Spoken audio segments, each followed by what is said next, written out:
itu pun rahmat Allah. Kalau tidak itu terjadi sekarang, akan terjadi nanti. Kapan Allah lebih mengetahuinya dan lebih dahsyat daripada itu.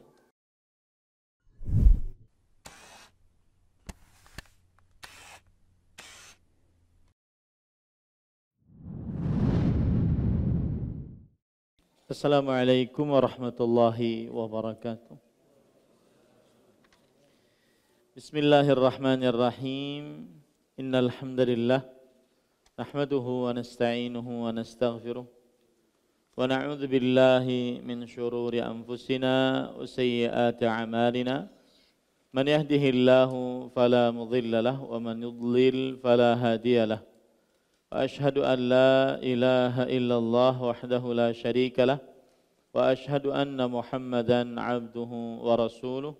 Ya ayyuhalladzina amanu taqullaha haqqa tuqatih wa la tamutunna illa wa antum muslimun.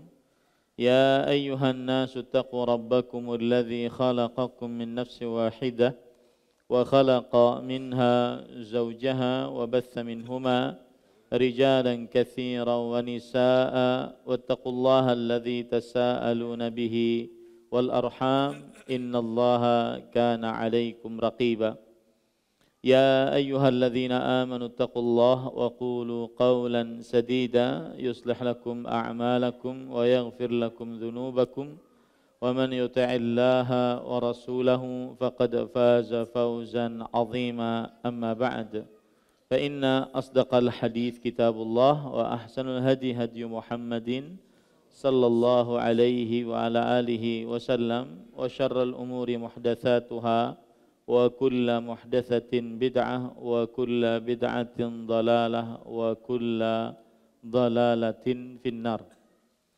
Alhamdulillah, kita bersyukur pada Allah Subhanahu wa taala pada hari ini, hari Rabu malam Kamis 1 Sya'ban 1444 Hijriah.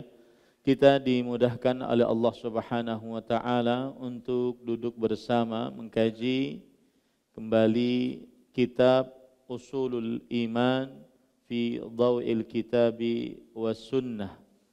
Landasan keimanan berdasarkan cahaya Al-Qur'an dan Sunnah, yang ditulis oleh Fadilatul Syekh Saleh As-Suhaimi wa Fadilatul Syekh Abdul Razak bin Abdul Muhsin Al-Badr dan Fadilatul Syekh Ibrahim bin Amir Ar-Ruhaili hafizahumullahu ta'ala.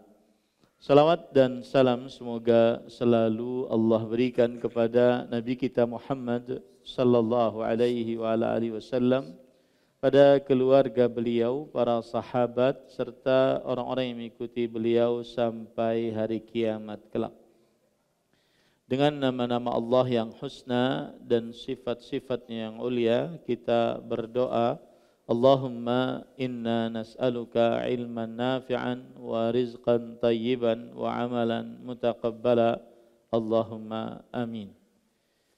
Ahibati fillah, afanillah wa iyyakum, para jamaah sekalian yang saya cintai karena Allah. Semoga Allah Subhanahu wa taala selalu memberikan afiat kepada kita di dunia dan di akhirat. Pada pertemuan sebelumnya kita masih di dalam al-babul awal, al-imanu billah. Bab yang pertama, beriman kepada Allah Subhanahu wa taala. Dan masih di dalam al-faslul awal tauhidur rububiyah, yaitu pasal yang pertama adalah mentauhidkan Allah Subhanahu wa taala di dalam rububiyahnya, yaitu kekuasaan, penciptaan dan pengaturan. Dan masih kita di dalam al-mabhatsus awal, ma'nahu wa adillatuhu minal kitabi wa sunnah wal aqli wal fitrah. Dan masih kita di dalam pembahasan yang pertama, makna dari tauhid rububiyah, yaitu meyakini bahwa Allah Subhanahu wa taala satu-satunya yang Maha Pencipta, Pengatur dan berkuasa. Tiada sekutu bagi Allah Subhanahu wa taala. Kemudian dalil-dalil dari Al-Quran, hadis, akal dan fitrah tentang hal ini, tentang hal bahwa Allah Maha Pencipta, Maha Pengatur, Maha Pengatur, Maha Berkuasa berdasarkan Al-Quran dan hadis serta akal serta fitrah manusia. Pada pertemuan sebelumnya kita sudah sebutkan dalil-dalil dari Al-Quran dan hadis Rasul sallallahu alaihi wa ala alihi wasallam. Sekarang kita sebutkan dalil dari akal. Penulis rahimahumullahu taala berkata, Jim, dalalatul aqli dallal aqlu ala wujudillahi taala wa infiradihi birrububiyyah wa kamali qudratihi ala al-khalqi wa saytaratihi alaihim. وذلك عن طريق النظر والتفكر في آيات الله الدالة عليه. Nah. Dalil akal telah membuktikan wujud eksistensi Allah Subhanahu wa taala dan kemandiriannya dalam rububiyah atau pengaturan dan pemilikan, dan kesempurnaan kekuasaannya atas semua makhluk. Hal itu dapat dibuktikan dengan melihat dan mengamati semua ayat-ayat Allah yang membuktikannya. Baik. Apa yang dimaksud dengan dalil akal? Maksudnya adalah gini, dengan akal kita bisa membuktikan bahwa Allah itu ada. Dengan akal kita bisa membuktikan bahwasanya Allah Subhanahu wa taala itu ada. Dan dalil-dalil yang dimaksud disebutkan dalam Al-Qur'an dengan al-ayat. Dalam Al-Quran biasanya ada kata-kata al-ayat, yaitu yang artinya tanda-tanda kekuasaan dan kebesaran Allah Subhanahu wa taala. Yaitu dengan menggunakan akal kita menyaksikan ciptaan-ciptaan Allah, maka akal akan menunjukkan adanya Allah, bahkan sekaligus keagungan Allah Subhanahu wa taala. Kita melihat gunung, kita melihat matahari, kita melihat bulan, kita melihat bumi, lautan, daratan, udara. Dengan akal kita bisa menyaksikan ciptaan-ciptaan Allah, dan akhirnya akal itu menunjukkan bahwa ini gunung, ini matahari, bulan, bumi, dan seterusnya pasti ada penciptanya. Dan inilah yang menunjukkan adanya keberadaan Allah Subhanahu wa taala. Dan para ikhwan yang dirahmati oleh Allah Subhanahu wa taala, banyak sekali dalil-dalil akal yang dibangun melalui ilmu-ilmu dasar yang tidak bisa ditolak. Ya, tidak bisa ditolak. Ini juga contoh menggunakan akal akhirnya kita menunjukkan adanya Allah. Contoh ada sebab kemudian ada akibat. Kemudian ada juga hal-hal yang sangat mudah kita pahami dengan akal. Ya, akhirnya kita memahami bahwa ini dengan akal kita menunjukkan bahwa Allah Subhanahu wa taala itu ada. Ya, bahwa Allah Subhanahu wa taala itu ada. Di antara dalil-dalil akal yang menunjukkan adanya Allah dengan melihat dampak keberadaan Allah adalah yang pertama, dalilul ijad wal khalq. Dalil penciptaan. Adanya kita, adanya bumi, adanya planet-planet. Maka ini menunjukkan adanya pencipta, yaitu Allah Subhanahu wa taala. Yang asalnya tidak ada menjadi ada. Akal kita menerima bahwa yang asalnya tidak ada menjadi ada, pasti ada penciptanya. Itu menunjukkan bahwa Allah Subhanahu wa taala ada. Nah, ini para ikhwan yang dirahmati oleh Allah Subhanahu wa taala. Contoh yang lain lagi, sesuatu yang tidak bisa kita lihat secara kasat mata kemunculannya. Contoh, adanya langit, adanya bintang, adanya bulan, kita nggak bisa lihat secara langsung dengan mata kita. Namun dia menganalogikan dengan makhluk-makhluk jenis pertama tersebut, ditarik kesimpulan bahwa pasti ada yang menjadikan dia ada. Matahari yang asalnya tidak ada di malam hari kemudian menjadi ada di siang hari, di pagi hari. Bulan yang asalnya di siang hari tidak ada menjadi ada ketika terbenam matahari. Ini pasti akal kita berpikir bahwa adanya ini pasti ada yang menjadikannya ada, dan itulah Allah Subhanahu wa taala. Ini kalau kita bagi, inilah yang disebut dengan dalilul ijad wal khalq, yaitu bukti secara akal bahwa Allah itu ada, maka buktinya adalah penciptaan. Yang asalnya tidak ada menjadi ada. Yang asalnya ada menjadi tidak ada. Penciptaan. Ya. Kemudian yang kedua yaitu dalil secara akal kita adalah dalilul inayah. Keperhatian yang sangat terhadap apa yang telah diciptakan. Contoh, di alam semesta ini ada siang dan malam. Di alam semesta ini ada matahari dan bulan. Ada hujan, ada panas. Ada daratan, ada lautan. Ada hewan-hewan yang mudah dikonsumsi serta dipelihara dan seterusnya. Coba pian, kalau seandainya ayam itu ngalih dipelihara, ngalih kita makannya. Ini namanya dalilul inayah, keselarasan. Artinya apa? Allah menciptakan ciptaan-ciptaan itu penuh dengan hikmah dan sangat selaras. Adanya yang miskin, adanya yang kaya. Adanya yang buta, adanya yang melihat. Adanya laki-laki, adanya perempuan. Nah, subhanallah.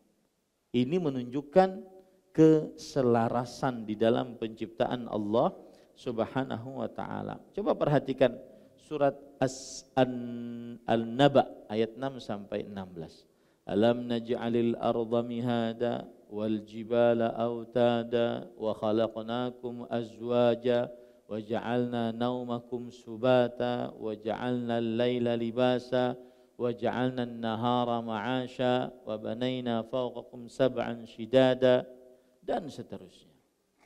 Yang kalau kita artikan, bukankah kami telah menjadikan bumi itu sebagai hamparan? Kalau bumi itu tidak jadi hamparan, tetapi dia naik, turun, enggak jadi hamparan, susah gitu. Tapi kebanyakan bumi dihamparkan oleh Allah sehingga kita bisa beraktivitas. Ini menunjukkan secara akal kita melalui proses inayah, keselarasan. Oh, memang ada pencipta. Enggak sembarangan ini diciptakan.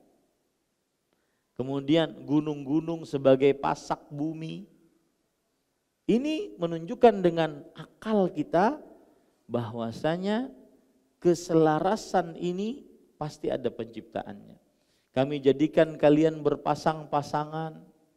Ada perempuan, ada laki-laki, ada siang, ada malam, ada fakir, ada kaya, ada tinggi, ada rendah, berpasang-pasangan terus. Siang, malam, hujan, panas, dan seterusnya. Ini menunjukkan keselarasan. Dan kami jadikan tidurmu untuk istirahat, ada waktu istirahat gitu. dan kami jadikan malam sebagai pakaian, maksudnya untuk istirahat. Makanya kalau seandainya ada orang menjadikan malam bukan untuk istirahat, maka berarti dia sudah merubah keselarasan itu. Akhirnya hidupnya pun tidak penuh dengan kenyamanan. Karena matanya dibuat oleh Allah agar dia tidur di malam hari. Agar dia istirahat di malam hari. Wa ja'alna al-laila libasa. Maksudnya apa? Kami jadikan malam itu untuk tidur, istirahat. Wa ja'alna an-nahara ma'asha. Kami jadikan siang untuk mencari penghidupan, penghasilan. Ya. Kemudian wa ja'alna wa banaina fawqakum sab'an shidada, dan kami bangun di atas kalian 7 langit yang kokoh. 7 langit itu bukan langit biru yang kita lihat. Kalau hujan mendung, bukan. Tetapi kita ini tinggal di bumi, di samping bumi ada planet. Kumpulan planet itu disebut sebagai Bima Sakti.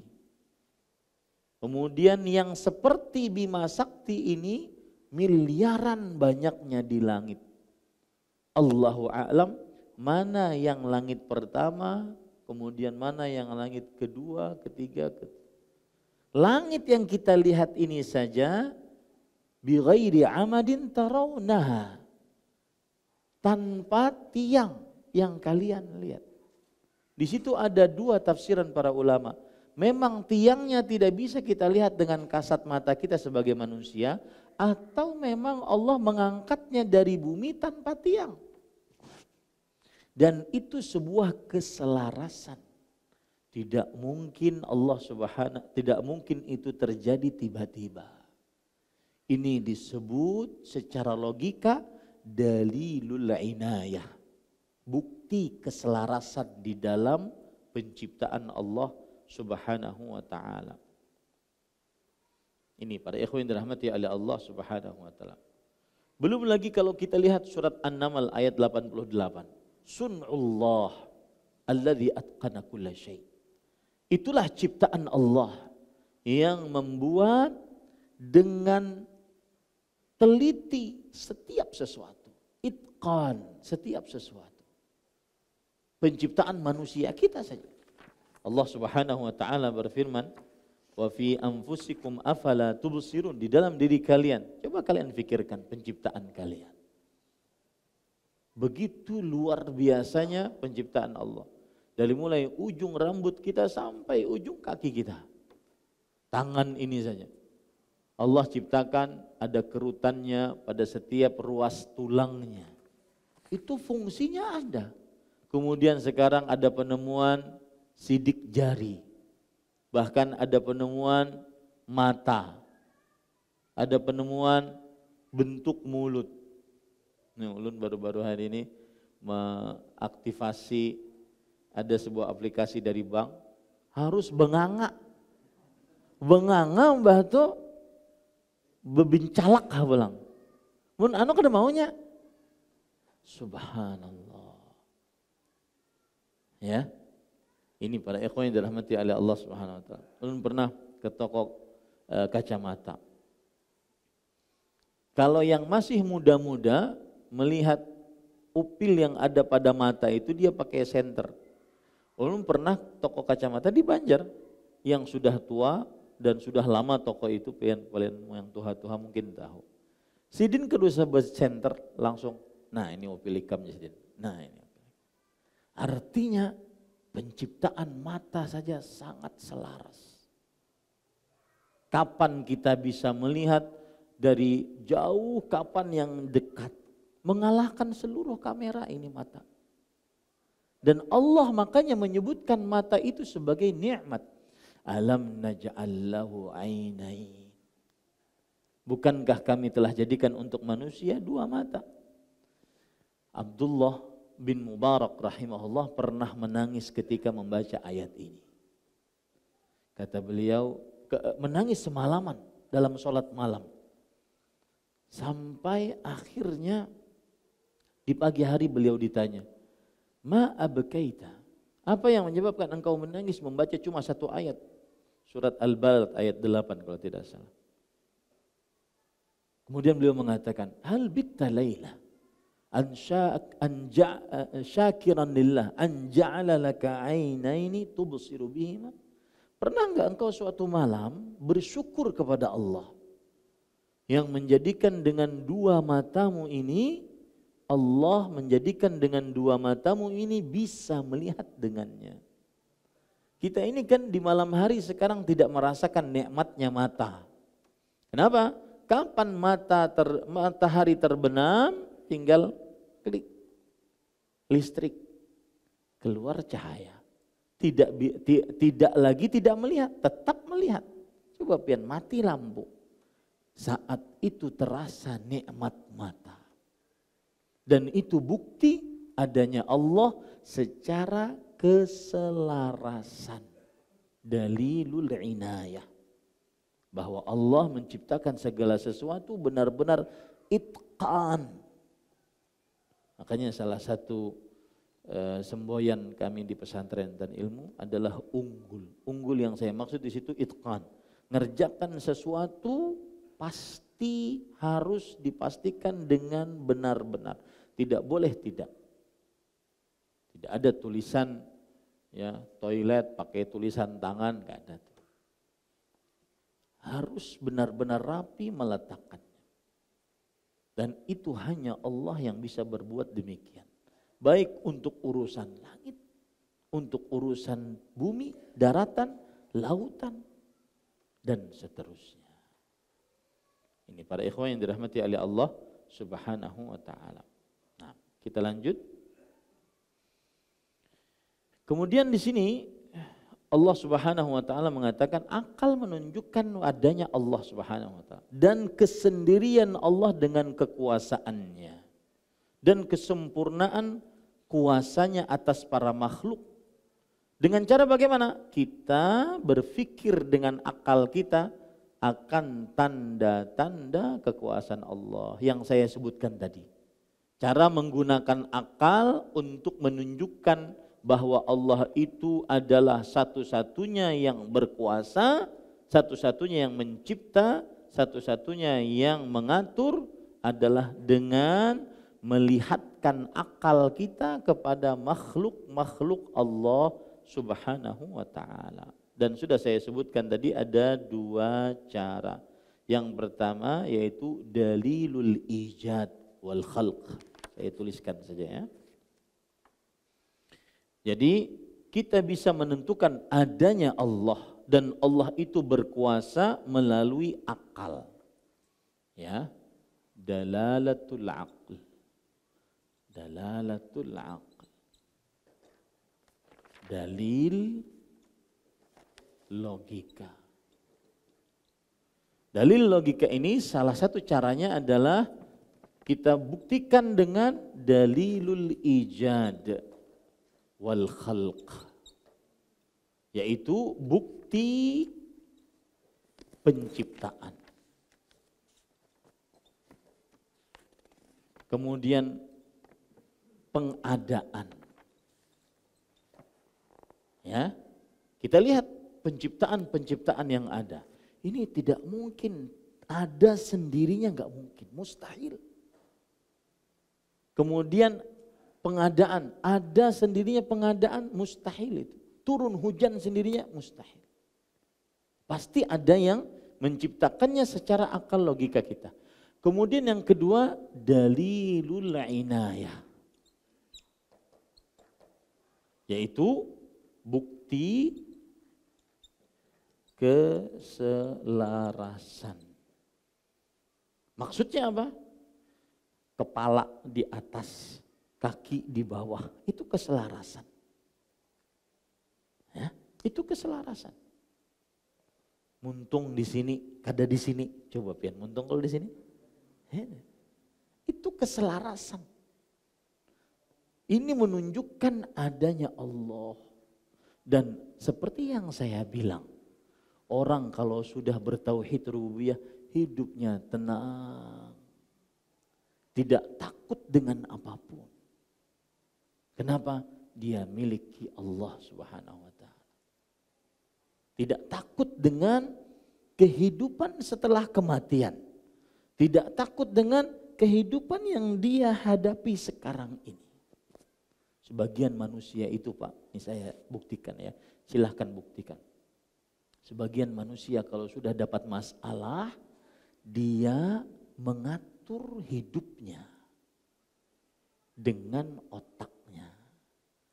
Seakan-akan dia mengatur Allah. Pernah ulun dapat itu? Sekretaris pejabat ngadu. Ustadz gimana Ustadz? Ulun selingkuh ketahuan Ustadz. Kemudian sidin seorang cerek bekesah. Tapi kena tuh ulun kene Ustadz. Misalkan kene, kene. Jadi dia ngatur dirinya. Ulun lihat muhasidin tuh. Bina pusing benar. Kenapa tidak bersandar dengan rububiyah Allah SWT?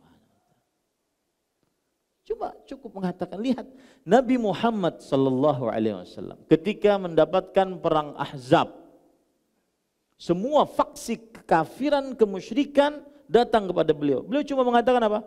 Hasbunallah wa ni'mal wakil. Kemudian ini Nabi Ibrahim alaihissalam ketika dimasukkan ke dalam api yang sangat besar. Datang Jibril alaihissalam. Kemudian menawarkan bantuan. Ama ilaika fala wa ama ilallahi fabala. Adapun minta tolong kepada engkau, ya, saya minta tolong kepada siapa? Allah Subhanahu wa taala. Dalilul inayah. Indah kalau kita berpikir tentang kekuasaan Allah Subhanahu wa taala. Nah, kemudian penulis mengatakan, walin nadhari fi ayatillahi wal istidlali biha ala rububiyyati turuqun katsirah bihasabi tanawu'il ayat wa ashhariha tariqan. Ada banyak metode dalam mengamati dan mengambil kesimpulan dari ayat-ayat Allah untuk membuktikan rububiyah atau kepemilikan dan penguasaannya. Dan metode yang paling terkenal ada dua. At-tariqul awwal an-nadharu fi ayatillah fi khalqin nafsil bashariyah wa huwa ma yu'raf bidalalatil anfus. Fan-nafsu ayatun min ayatillahil 'azimah dallah 'ala tafarrudillah wahdahu birrububiyyati la syarika lah. Kama qala ta'ala wa fi anfusikum afala tubsirun wa qala ta'ala wa nafsin wa ma sawwaha. ولهذا لو أن الإنسان أمعن النظر في نفسه وما فيها من عجائب صنع الله لأرشده ذلك إلى أن له ربا خالقا حكيما خبيرا إذ لا يستطيع الإنسان أن يخلق النطفة التي كان منها أو أن يحولها إلى علقة أو يحول العلقة إلى مضغة أو يحول المضغة عظاما أو يكسو العظام لحما. Metode pertama, mengamati ayat-ayat Allah dalam penciptaan jiwa manusia, yang dikenal dengan istilah dalalatul anfus atau pembuktian diri. Jiwa adalah salah satu dari ayat-ayat besar Allah yang membuktikan keesaan Allah dalam rububiyah. Tiada sekutu baginya, sebagaimana firman Allah Subhanahu wa taala yang artinya, dan juga pada dirimu sendiri, maka apakah kamu tiada memperhatikan? Al-Quran Surah Az-Zariyat ayat 21. Dan Allah Subhanahu wa taala berfirman, dan jiwa serta penyempurnaan penciptaannya. Al-Quran Surah Asy-Syams ayat 7. Oleh sebab itu, seandainya manusia dengan seksama mengamati jiwanya yang mengandung keajaiban-keajaiban ciptaan Allah, niscaya hal tersebut dapat mengantarkannya kepada keyakinan bahwa ia mempunyai Tuhan yang Maha Pencipta, Maha Bijaksana dan Maha Mengetahui. Sebab bukankah manusia tidak dapat menciptakan nutfah atau setetes mani yang merupakan asal ciptaannya? Dia juga tidak mampu menjadikan dari nutfah itu segumpal darah, atau dari segumpal darah itu segumpal daging, dan dari segumpal daging itu tulang belulang, atau membalut tulang belulang itu dengan daging. Baik. Sekarang kita ingin mendalami metode pertama dalam menggunakan akal untuk mengetahui dan ma'rifat kepada Allah Subhanahu wa taala melalui akal kita. Yang pertama yaitu mengamati ayat-ayat Allah dalam penciptaan jiwa manusia. Ini hampir sama dengan yang saya sebutkan, yaitu dalilul ijad wal khalq. Bukti penciptaan. Ya, bukti pengadaan. Tetapi ini lebih spesifik kepada manusia. Ya, yang dikenal dengan dalalatul anfus, pembuktian diri. Jadi diri kita saja kalau kita perhatikan, maka kita akan mengetahui bahwa ada Allah. Makanya jawaban paling mudah untuk orang yang tidak percaya adanya Tuhan, ya, baik itu dengan segala macam sektenya, ateis ataupun orang-orang yang ragu atau belum berani menentukan ada Tuhan atau tidak ada Tuhan, maka sebut saja. Coba perhatikan penciptaanmu. Bagaimana firman Allah dalam surah Az-Zariyat ayat 21? Wa fi anfusikum afala tubsirun. Dan pada dirimu, maka apakah kamu tidak memperhatikan? Perhatikan pada diri kita. Niscaya kita akan mendapati bahwa diri kita ini diciptakan oleh Allah yang asalnya tidak ada menjadi ada. Dengan penciptaan yang penuh dengan keselarasan, itqan. Penuh dengan ketelitian, kedetilan. Saya Pak punya kawan di Samarinda, dokter dia. Ada dokter ahli apa gitu ya, dalam tubuh pokoknya. Ustaz, di dalam tubuh kita itu ada sel yang kalau seandainya ada sesuatu masuk yang tidak baik kepada tubuh kita, pasti sel itu akan bergerak. Ya akhi, subhanallah, tidak mungkin itu adanya tiba-tiba. Tapi yang aneh luar biasa kadang-kadang, orang yang cerdas malah tidak percaya Tuhan. Betul apa betul? Sebagian yang terlihat di atas muka bumi ini. Itu menunjukkan apa? Sebagaimana dikatakan oleh para ulama, ulaika hum utu zakaan walam yu'tu zakan. Mereka diberi kecerdasan, tapi tidak diberikan pensucian diri untuk menerima adanya Allah Subhanahu wa taala.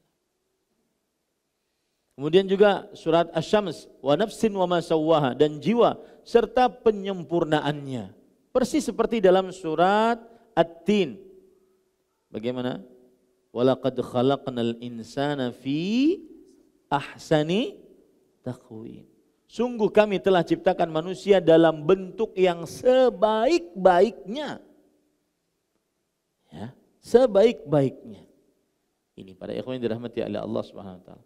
Oleh sebab itu seandainya manusia dengan seksama mengamati jiwanya yang mengandung keajaiban-keajaiban ciptaan Allah, niscaya hal tersebut dapat menghantarkannya kepada keyakinan bahwa ia mempunyai Tuhan yang Maha Pencipta, Maha Bijaksana, Maha Mengetahui. Ini tiga sifat ini kalau orang percaya dengannya, hidupnya tenang. Allah pencipta dan Allah bijaksana dalam penciptaannya. Kemudian Allah Maha Mengetahui apa yang telah Dia ciptakannya. Maka hidupnya akan tenang. Tidak akan mudah gelisah, galau, takut, khawatir. Tidak. Kenapa? Karena Allah lah sang pencipta dan Allah Maha Bijaksana atas ciptaannya. Allah tidak akan zalim terhadap ciptaannya. Kemudian Allah Maha Mengetahui apa yang diciptakannya.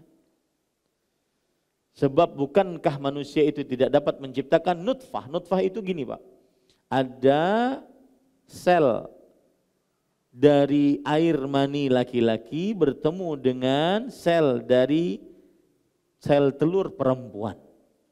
Kemudian dia berkumpul selama 40 hari, itu disebut nutfah. Ada yang bisa menciptakan itu? dokter spesialis kandungan manapun tidak ada yang bisa menciptakannya. Yang bisa mereka lakukan adalah agar yang mungkin dikatakan sulit untuk hamil, agar mengeluarkan spermanya. Itu yang bisa dilakukan. Laki-lakinya disuruh mengeluarkan spermanya, kemudian perempuannya disuruh mengeluarkan sel telurnya, kemudian digabung, dimasukkan dalam tabung oleh mereka. Adapun menciptakan sperma, nggak bisa. Ini para ikhwan yang dirahmati oleh Allah Subhanahu wa taala. Kemudian juga tidak bisa nutfah tadi, campuran sel telur dengan sel mani laki-laki tadi, ya, dirubah menjadi sebuah alaqah, sekumpulan segumpal darah. Nggak bisa. Lalu menjadi segumpal daging, nggak ada yang bisa mengubah itu kecuali Allah Subhanahu wa taala. Lalu setelah itu diisi tulang belulang. Nah, itulah yang disebut dengan dalalatul anfus. Pendalilan penciptaan jiwa manusia. Seperti yang sudah saya ucapkan tadi. Dalalatul ijad wal khalq. Adanya manusia, penciptaan manusia, pasti ada yang mencipta, tidak mungkin dia tiba-tiba ada. Baik, para ikhwan yang dirahmati oleh Allah Subhanahu wa taala, tadi kita pelajari tentang dalil akal akan yang menunjukkan akan keberadaan Allah Subhanahu wa taala.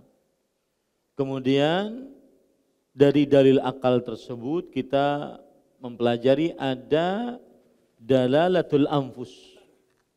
Cara akal menunjukkan bahwa adanya Allah Subhanahu wa taala, yaitu dengan cara Allah Subhanahu wa taala memerintahkan kita untuk memperhatikan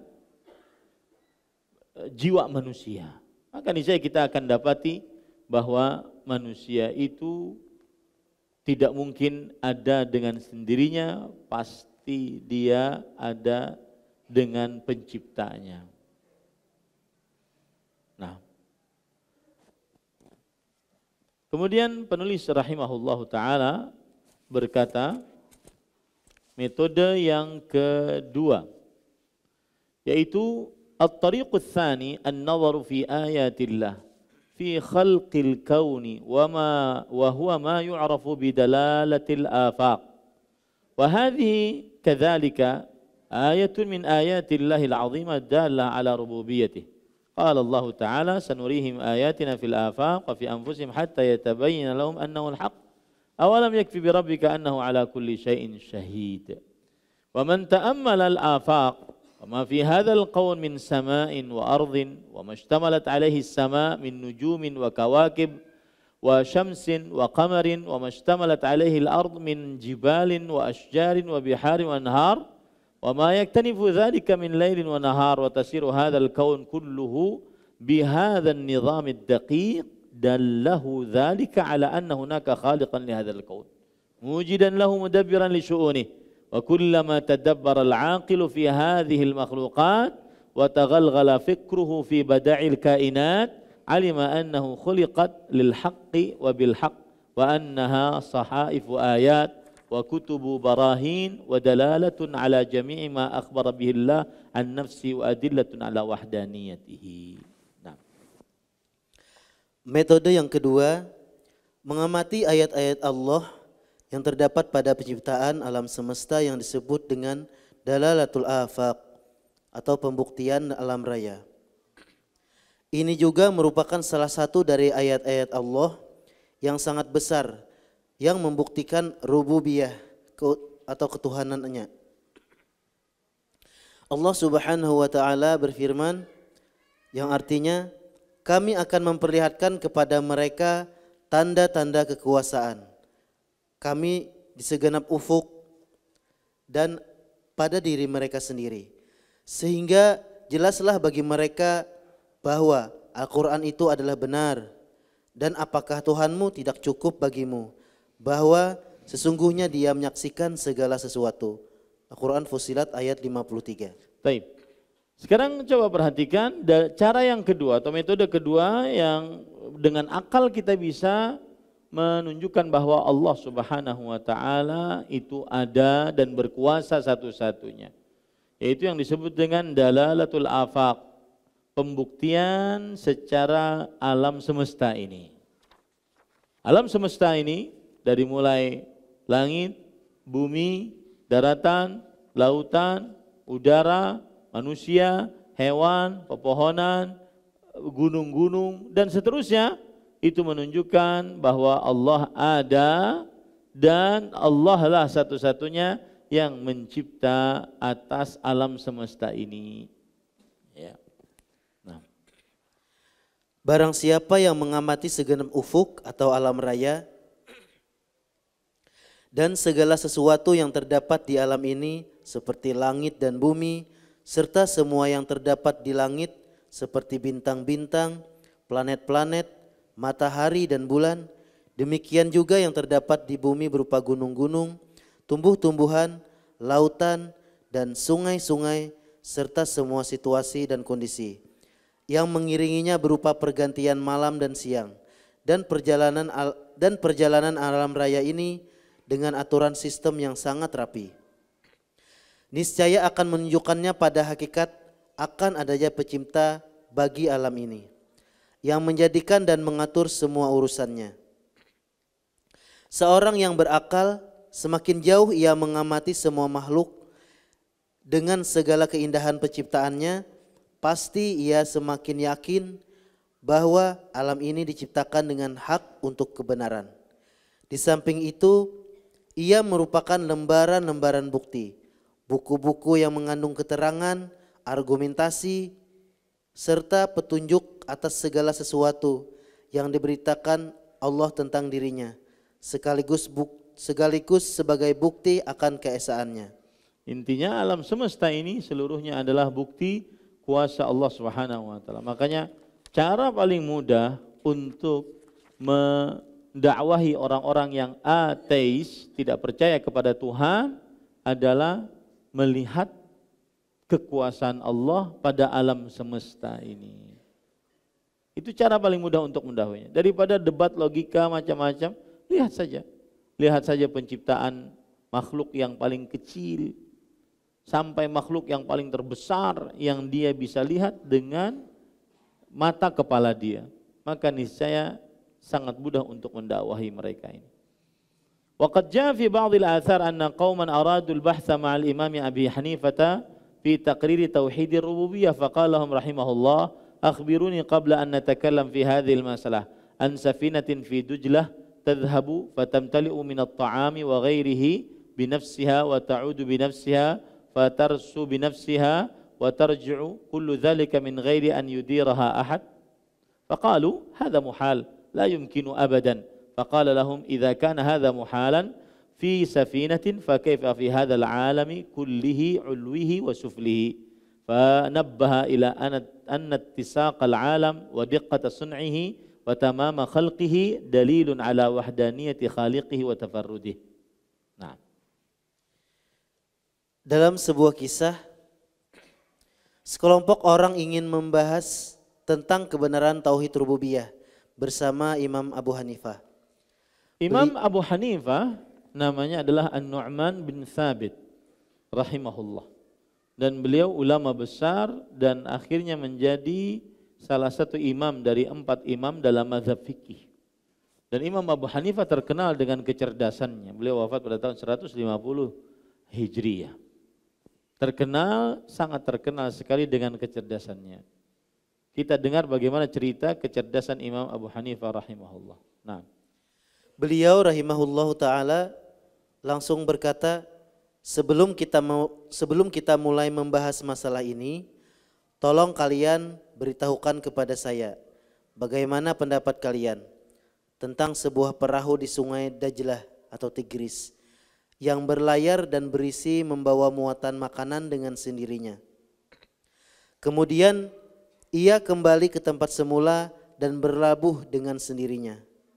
Kemudian kembali lagi berlayar dengan sendirinya. Semua itu berlaku tanpa ada yang mengendalikannya. Mereka menjawab, ini adalah suatu hal yang mustahil dan tidak mungkin terjadi selamanya.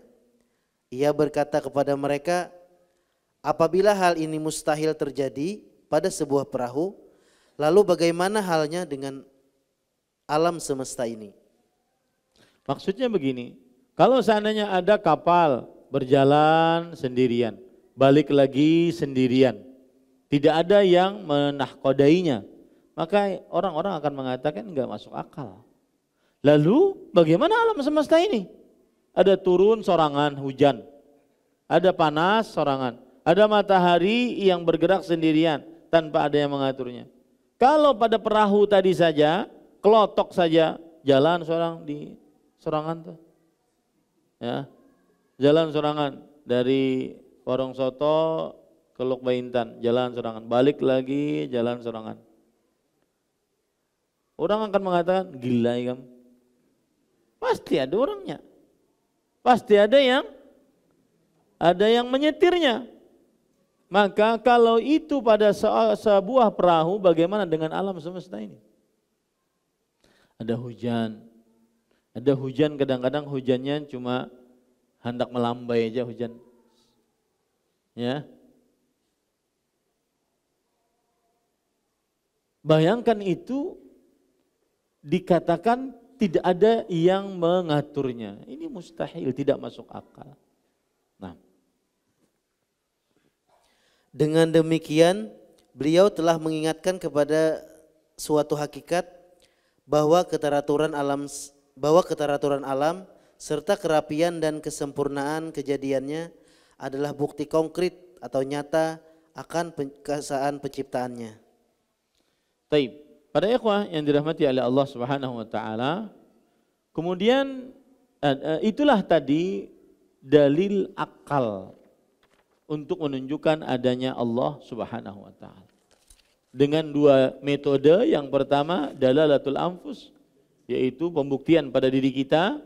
Tidak mungkin diri kita ini terjadi dengan tiba-tiba, padahal penciptaannya begitu luar biasa. Kemudian yang kedua dalalatul afaq, yaitu pembuktian alam semesta. Tidak mungkin alam semesta yang begitu luar biasanya, selarasnya ini ada tiba-tiba. Ya. Nah, semestinya penulis membawakan dalil kedua, yaitu beliau mengatakan tadi kan di awal, yaitu berdasarkan dalil dari Al-Quran, hadis, akal, kemudian apa? Fitrah. Nah, ini enggak ada disebutkan oleh penulis. Saya enggak tahu kenapa tidak disebutkan oleh penulis fitrah di sini. Taib. Saya akan menambahkan para ikhwan yang dirahmati oleh Allah tentang dalil-dalil akal ini. Ya. Saya akan lebih rinci lagi dalil-dalil akal. Tadi sudah saya sebutkan dua dalil dari akal. Ya, yang pertama yaitu dengan akal kita mengetahui buktinya adanya Allah Subhanahu wa taala dengan bukti penciptaan, bukti pengadaan. Ada yang dicipta, ada makhluk yang tercipta. Kemudian yang kedua dalilul inayah, yaitu keselarasan antara satu dengan yang lainnya. Yang ketiga yaitu, ini yang ketiga, satu, ini dua, ini tambahan dari saya ya, agar lebih luas lagi. Kemudian yaitu dalilul itqan.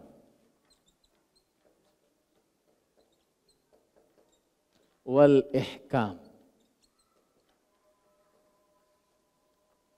Yang artinya dalam bahasa Indonesia adalah dalil atau bukti kesempurnaan ciptaan Allah Subhanahu wa taala. Allah menciptakan itu begitu sempurna. Bukti yang menunjukkan akan hal ini surat Al-Mulk ayat 3. Allah berfirman, "Alladzi khalaqa sab'a samawatin tibaqa." Kemudian Allahul ladzi khalaqa sab'a samawatin tibaqa ma tara fi khalqir rahmani min tafawut. Kamu tidak akan pernah melihat dalam ciptaan Allah itu yang tidak seimbang. Pasti selalu seimbang. Tidak pernah ada ciptaan Allah yang tidak seimbang. pasti seimbang seluruhnya. Ya, ini para ikhwan yang dirahmati oleh Allah Subhanahu wa taala.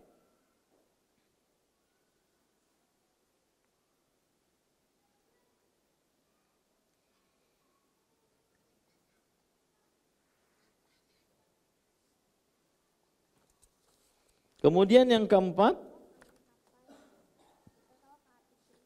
adalah dalil at-taskhir. Apa ini dalil taskhir? Yaitu bukti pengaturan. Allah Subhanahu wa taala yang mengatur matahari, bulan, seluruhnya jalan pada porosnya, sebagaimana dalam surat Ar-Ra'd ayat 2, wasakhkhara asy-syamsa wal qamara kullun yajri li ajalin musamma. Allah yang menguasai matahari dan bulan, masing-masing beredar hingga waktu yang ditentukan oleh Allah Subhanahu wa taala. Yudabbirul amr, Allah yang mengatur mereka. Ya. Ini dalil pengaturan secara akal, kita pasti ada yang mengatur ini semua. Karena tidak mungkin tidak ada yang mengatur. Dan yang mengatur itu adalah Allah Subhanahu wa taala. Kemudian dalil takhsis.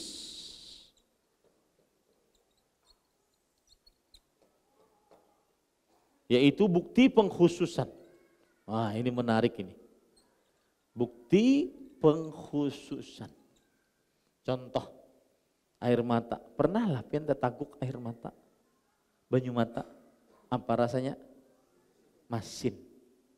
Kenapa dia masin? Kada tawar. Salah satu fungsinya adalah air mata asin itu agar kondisi mata tetap stabil. Air telinga.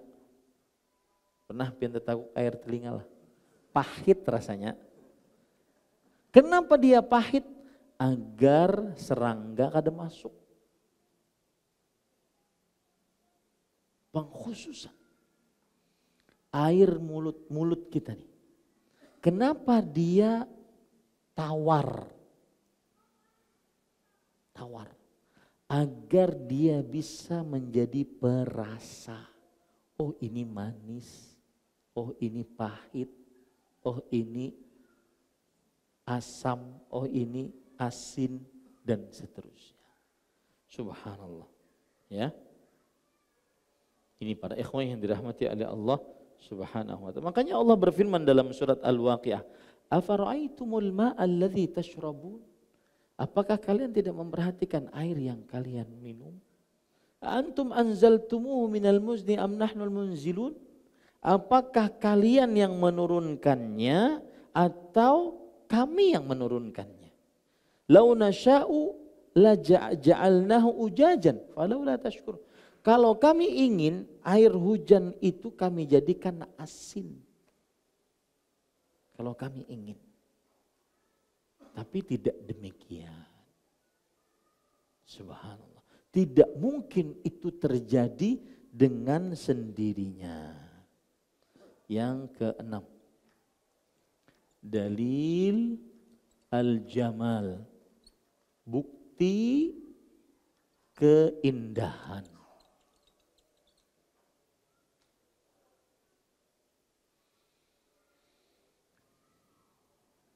Allah berfirman di dalam surat As-Saffat ayat 6. Inna zayyanna sama'ad dunya bizinatinil kawakib. Kami indahkan langit-langit dunia dengan apa Pak? Dengan bintang-bintang. Makanya orang kalau lagi sedih, hatiku bagaikan langit yang tak berbintang. Wah. Hah?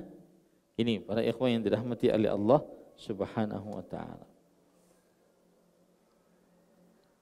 Dalil ketujuh. Dalil mukjizat para nabi. Itu menunjukkan secara logika kita adanya Allah Subhanahu wa taala. Mukjizat para nabi, dan alangkah banyaknya mukjizat para nabi alaihimussalatu wassalam.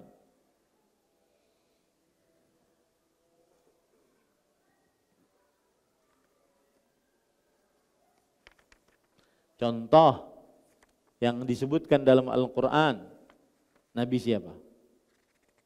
Yang pian paling ingat, yang tidak bisa dibohongi karena Al-Quran. Nabi Isa, apa mukjizat Sidin? Nabi Musa, yaitu membelah laut. Jelas itu dalam Al-Quran. Tidak mungkin itu sendirian. Pasti ada Allah yang mengatur sampai lautan itu terbelah. Lautan itu terbelah kenapa sebenarnya? Dia seperti ada penahannya. Jadi dinding sini ada penahannya. Sini ada penahannya. Jadi dia tidak bisa mengalir. Sehingga lama-kelamaan ini menjadi kering. Sehingga bisa dilalui. Contoh yang lain siapa? Sebutkan jelas dalam Al-Quran. Nabi Ibrahim. Tidak disebutkan kisahnya dalam Al-Quran. Nabi Nuh alaihissalam. Nabi Yunus dimakan ikan paus dengan mengucapkan la ilaha illa anta subhanak inni kuntu minadh dhalimin. Bisa terlepas dari kesulitan. Dan ini Pak, saya berpesan ya, terutama para pengusaha, pedagang.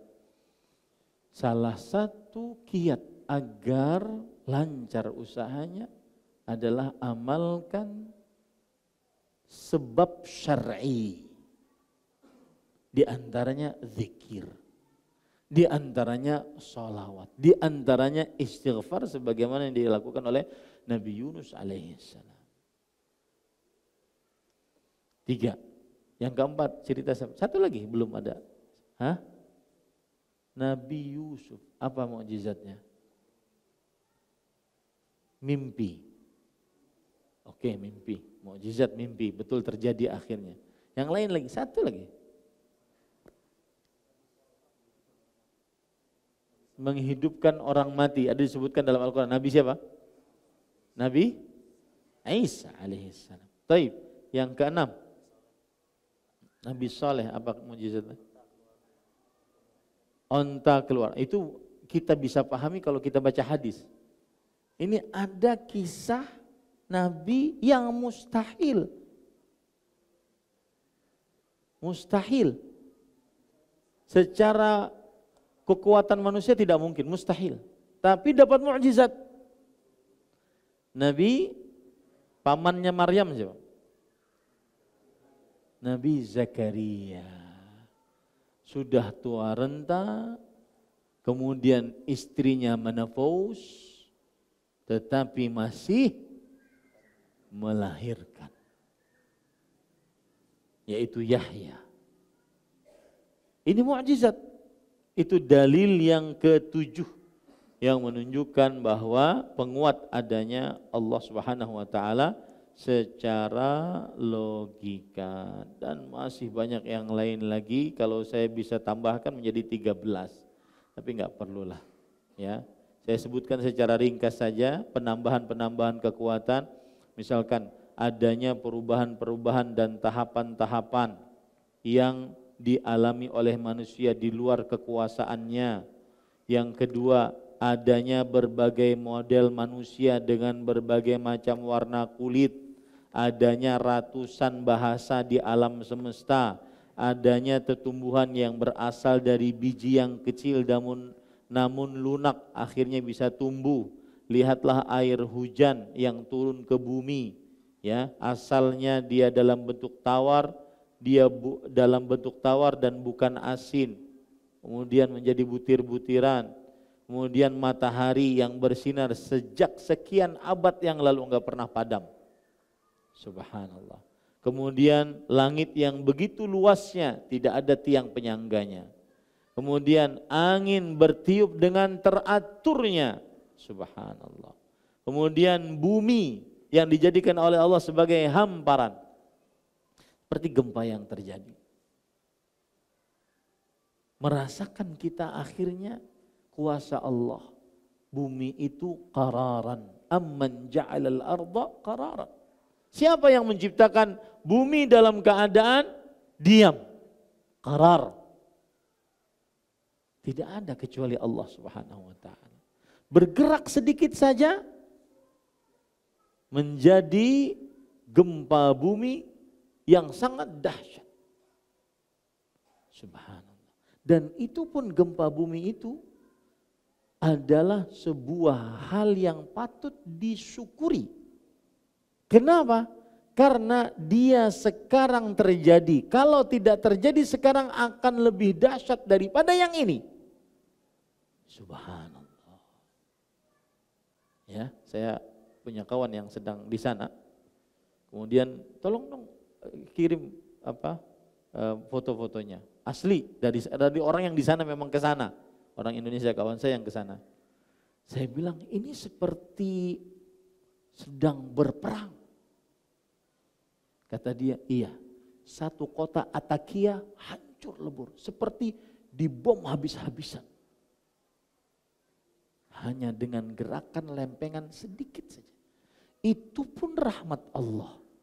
Kalau tidak itu terjadi sekarang, akan terjadi nanti. Kapan Allah lebih mengetahuinya dan lebih dahsyat daripada itu. Subhanallah.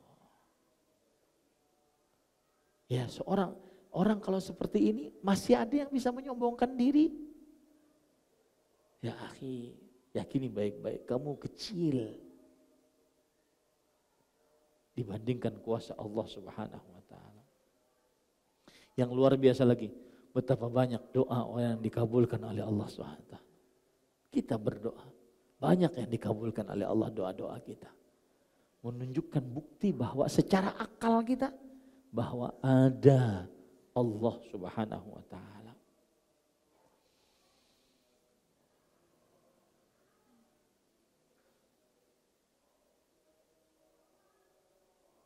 Ada disebutkan kucing yang buas ketika berburu tikus, tapi sangat jinak dengan manusia. Siapa yang membuat demikian? Allah Subhanahu wa ta'ala. Ini para ikhwan, orang kalau berpikir tentang rububiyah Allah, niscaya dia akan tunduk patuh tanpa kesombongan, apalagi ujub. Dengan segala macam yang dia miliki, mungkin jabatan, pangkat, kekuatan, senjata atau apa-apa. Nah, wallahu a'lam. Taib. Kita masuk ke dalam pertanyaan, apa maksudnya berbicara tentang Allah Subhanahu wa taala tanpa didasari ilmu? Maksudnya adalah macam-macam ini maksudnya. Ada yang berbicara tentang hukum Allah, halal haram tanpa tahu ilmunya, baik dari Al-Quran atau hadis Rasulullah SAW. Atau berbicara tentang nama-nama dan sifat-sifat Allah tanpa dasar ilmu dari Al-Quran dan hadis Rasulullah SAW. Ya. Atau berbicara tentang agama Allah Subhanahu wa taala tanpa dasar ilmu dari Al-Quran dan hadis Rasulullah SAW. Kenapa syirik kecil itu dosanya lebih dahsyat dari dosa besar? Karena syirik kecil berkaitan dengan penyimpangan terhadap hak yang paling khusus dimiliki oleh Allah. Saya beri contoh ya, contoh syirik kecil apa? Riya, ya kan? Apa itu riya? Memperlihatkan amal agar dilihat oleh orang lain, agar orang lain memujinya atau memberi hadiah kepadanya. Itulah disebut dengan apa? Riya. Dia memperlihatkan amal atau memperbagus amalnya agar dilihat oleh orang lain sehingga orang lain ini memujinya atau memberi hadiah kepadanya. Itulah apa? Riya. Baik. Riya ini, orang yang riya berarti dia sudah memberikan hak yang paling istimewa yang Allah miliki diberikan kepada makhluk. Apa itu hak yang paling istimewa? Ibadah. Dia ingin dapat pahala bukan hanya dari Allah, dari ibadahnya, tetapi juga dapat dari makhluk. Makanya orang ria lebih dahsyat dosanya dibandingkan dosa berzina, dosa mencuri, dosa membunuh. Ya, dosa membunuh saja diharamkan dalam agama Islam, apalagi membunuh yang tidak benar. Dan Islam sangat mengecam pembunuhan. Ya. Sangat mengecam pembunuhan. Dengan ketidakbenaran. Bahkan antum harus pahami baik-baik. Ini jangan sedikit-sedikit angkat senjata. Dosa yang merupakan dosa warisan sampai hari kiamat kelak, yang terus mengalir dosanya adalah dosa pembunuhan. Siapa yang pertama kali membunuh? Qabil membunuh Habil. Makanya Rasulullah SAW bersabda, la tuqtalu nafsun zulman. Tidaklah seseorang terbunuh dengan kezaliman. Illa kana ala ibnil Adam al-awwal kiflun min damiha. Kecuali anak Adam yang pertama, dia menanggung dosa dari darah yang tertetes tanpa kebenaran tersebut. Ya. Makanya ada orang membunuh sekarang di zaman-zaman sekarang ini tanpa kebenaran, maka yang menanggung pertama kali adalah anak Adam yang pertama, yaitu Qabil. Dosa besar, kalah dosa ini dengan dosa riya. Beramal ingin dilihat agar dipuji atau diberi hadiah. Kenapa? Karena dosa membunuh urusannya dengan manusia.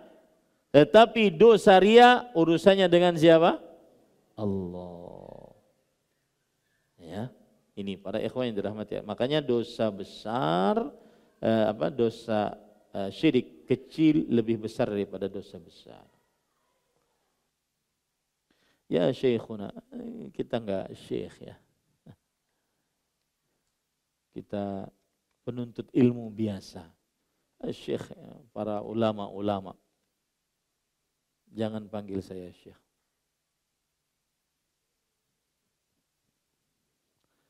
Uhibbuka fillah, ahabbaka Allah alladzi ahbabtani fihi li ajli. Apakah ada pembagian tentang tingkatan yakin seperti ilmu yakin, ainul yakin, haqqul yakin? Iya, ada. Sebagian disebutkan dalam Al-Quran dan disebutkan oleh para ulama dalam perkataan-perkataannya. Dan ilmu yakin artinya dia memiliki ilmu yang pasti, yang benar berdasarkan dari Al-Quran dan hadis.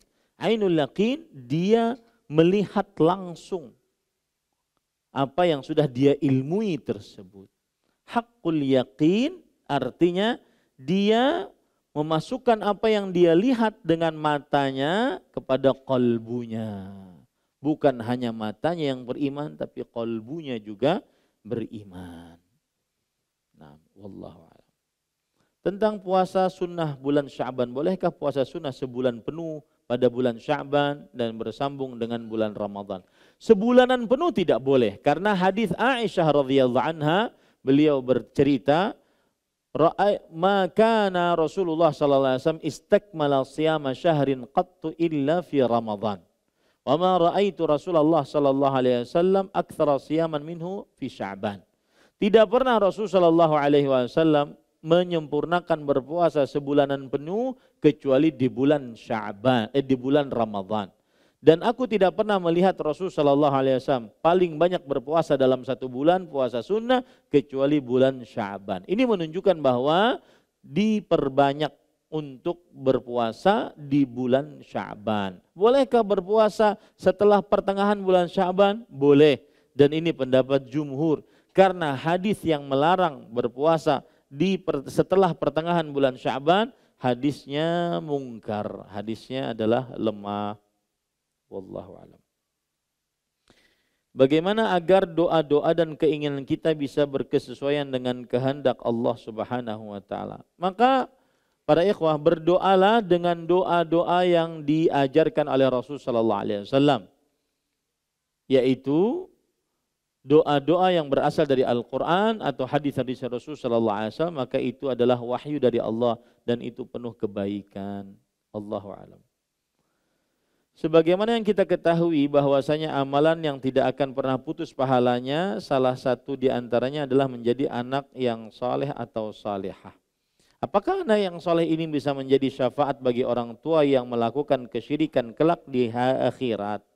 Maka jawabannya gini Pak, syafaat itu prosesnya gimana? Nih syafaat ya, di sana ada Allah, kemudian di sini ada pemberi syafaat, di sini ada yang diberi syafaat.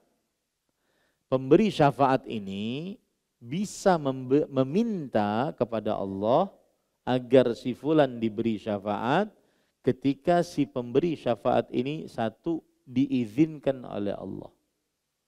Yang kedua diridhai oleh Allah. Baru dia boleh minta kepada Allah, ya Allah ampuni si fulan. Tetapi untuk orang yang diberi syafaat juga ada syaratnya. Syaratnya tidak mensyirikkan Allah Subhanahu wa ta'ala, bertauhid kepada Allah Subhanahu wa ta'ala. Nah, orang yang mensyirikkan Allah tidak akan mungkin dapat syafaat. Jangankan dari anak, dari Rasulullah SAW tidak dapat. Rasulullah SAW bersabda, syafaati li ahlil kabairi min ummati man la yusyriku billahi syai'an. Syafaatku untuk pelaku dosa besar dari umatku, siapa saja yang tidak mensyirikkan Allah dengan sesuatu apapun. Tauhid syarat mutlak dapat syafaat. Rasulullah sallallahu alaihi wasallam bersabda kepada Abu Hurairah radhiyallahu anhu, as'adun nas bi syafaati man qala la ilaha illallah khalisan min qalbi. Yang artinya manusia yang paling bahagia mendapatkan syafaatku kelak di hari kiamat, orang yang mengucapkan la ilaha illallah murni dari hatinya. Ya, ikhlas hanya dari hatinya. Wallahu a'lam. Qadarullah, orang tua saya masih sering mengikuti acara-acara yang tidak pernah dicontohkan oleh Nabi, dan bahkan orang tua saya paling semangat menghadiri. Mohon nasihatnya Ustaz sebagai seorang anak. Apa yang harus saya lakukan selain mendoakan dan mendakwakan orang tua saya? Dua ini sudah, doa dan dakwah, dan serahkan hasilnya kepada Allah Subhanahu wa taala. Dan doanya lebih banyak daripada dakwahnya. Dan jangan bersandar kepada dakwahnya, tapi bersandarlah kepada doanya. Allah berfirman dalam Al-Qur'an, Rasulullah sallallahu alaihi wasallam bersabda, ya hayyu ya qayyum bi rahmatika astaghith aslih li sya'ni kullah fala takilni ila nafsi tarfata ain. Wahai yang maha hidup, yang berdiri sendiri, perbaikilah dengan rahmatmu aku memohon pertolongan dalam keadaan yang sempit. Perbaikilah seluruh urusanku. Jangan sandarkan diriku kepada diriku walau sekejap mata. Ini yang saya katakan tadi, dia sepertinya mengatur dirinya. Ya, jangan para ikhwah. Kita ini ada Tuhan Allah Subhanahu wa taala yang maha kuasa, yang mengatur kita. Lihat Nabi Muhammad SAW berdoa untuk ibundanya Abu Hurairah. Allahumma hdi umma Abi Hurairah. Ya Allah, berikan petunjuk kepada ibunya Abu Hurairah.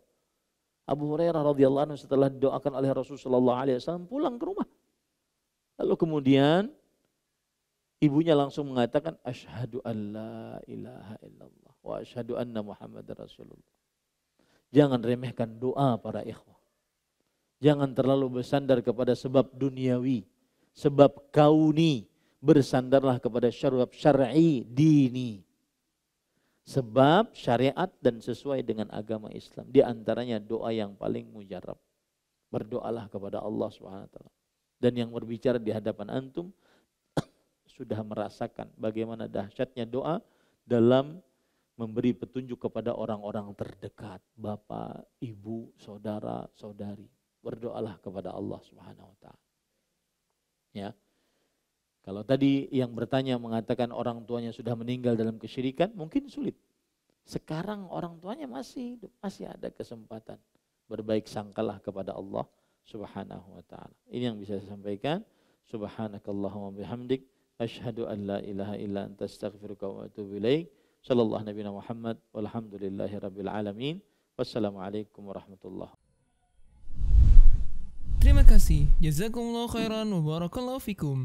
Video ini dibuat atas partisipasi dari donasi Anda. Semoga menjadi amal jariah bagi Anda semuanya.